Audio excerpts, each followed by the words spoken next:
Selamat datang kembali pada channel Mutiara Investasi.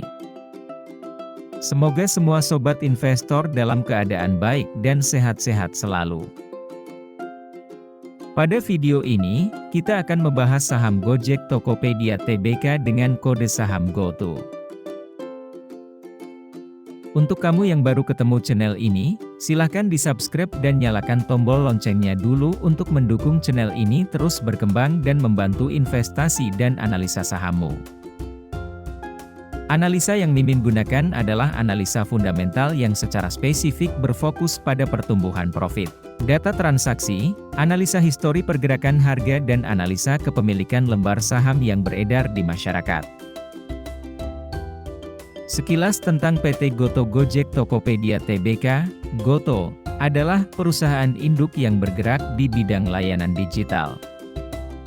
Dengan 14 anak perusahaan di Indonesia dan beberapa negara lainnya.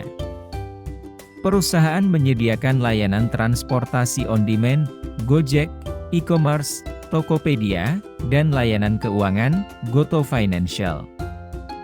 Perusahaan ini didirikan pada tanggal 15 Desember 2015 sebagai PT Aplikasi Karya Anak Bangsa, tetapi perusahaan mengakuisisi PT Tokopedia pada tahun 2021, dan bersama-sama mereka menjadi GoTo. Sampai saat ini, ada 55 juta pengguna yang menggunakan layanan yang disediakan oleh GoTo. Sejak listing di bursa pada tanggal 11 April 2022, dengan harga Rp338 per lembar saham. Sebagai salah satu perusahaan startup terbesar di Indonesia, keberhasilan GoTo listing di bursa merupakan pencapaian yang luar biasa di Bursa Efek Indonesia, meskipun harga saham GoTo turun dengan cara yang sangat mengerikan semenjak periode lock-up saham dibuka. GoTo sempat turun sampai 70% hingga video ini dibuat. Apa yang bisa kita pelajari dari kasus saham GoTo ini? Mari kita simak analisa selanjutnya. Nah, kita mulai dari laporan keuangan dari awal sampai kuartal 3 di tahun 2022. Total pendapatan GoTo pada akhir 2021 sebanyak 1,1 triliun, hingga kuartal 3 tahun 2022, naik menjadi 4,5 triliun. Dan dari rugi bersih di akhir 2021 sebesar 10 triliun, menurun menjadi 6,7 triliun pada kuartal 3 tahun 2022 lalu. Sepintas dari laporan keuangan meskipun mengalami kerugian yang fantastis, namun seiring berjalannya waktu, perlahan-lahan terlihat menuju ke arah yang lebih baik dengan berkurangnya rugi bersih dari tahun 2021. Dari histori pergerakan harga, saham GoTo tidak bisa kita analisa lebih dalam, karena saham GoTo belum genap 1 tahun listing dan seperti biasa kita baru bisa lebih efektif menganalisa, apabila sudah ada data histori harga minimal 5 tahun. Lanjut ke data kepemilikan lembar saham. Dari data terbaru di bulan Januari ini, kepemilikan saham di masyarakat menjadi 62,48%, yang di awal kita semua tahu dan sudah banyak dibahas oleh YouTuber yang lain.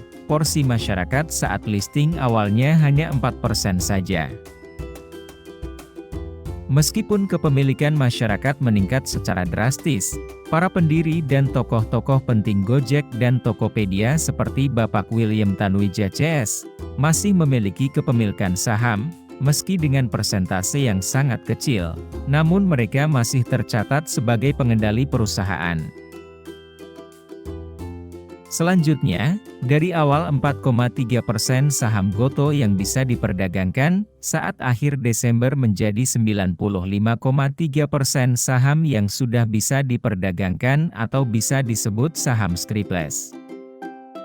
Dari 62,48% saham yang dimiliki masyarakat kita bagi menjadi 3 besar kelompok investor, yaitu investor asing memiliki sebanyak 81,9%, investor institusi memiliki 10,4%, investor retail memiliki 7,7%. Yang menarik dilihat di sini adalah kepemilikan asing yang meningkat drastis saat sebelum masa lock-up dibuka, hanya memiliki di bawah 10% saja.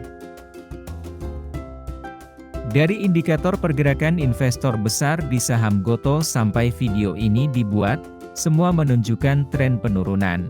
Sehingga akan sulit bagi saham GoTo untuk kembali ke level harga IPO, apabila situasi seperti ini terus berlanjut.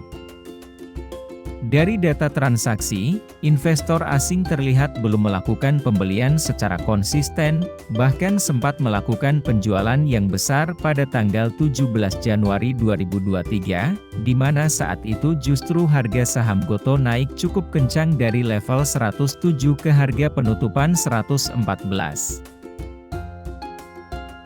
Nah, dari analisa singkat ini, semoga bisa memberikan sedikit pemahaman tentang kondisi dan situasi pada saham GoTo. Karena pergerakan saham GoTo dan perusahaan startup lain seperti buka dan beli sampai saat ini masih akan terus menjadi pembelajaran buat kita semua para investor untuk lebih cermat lagi dalam berinvestasi. Karena secara umum kondisi perusahaan masih dalam kondisi rugi dan belum stabilnya data transaksi sehingga fluktuasi harga di awal dan sampai 1 tahun pertama setelah IPO cenderung berujung penurunan pada harga saham terutama saham GoTo dan Buka yang mengalami penurunan. Demikian analisa dan review pada video ini. Terima kasih sudah menonton dan sampai jumpa pada video selanjutnya.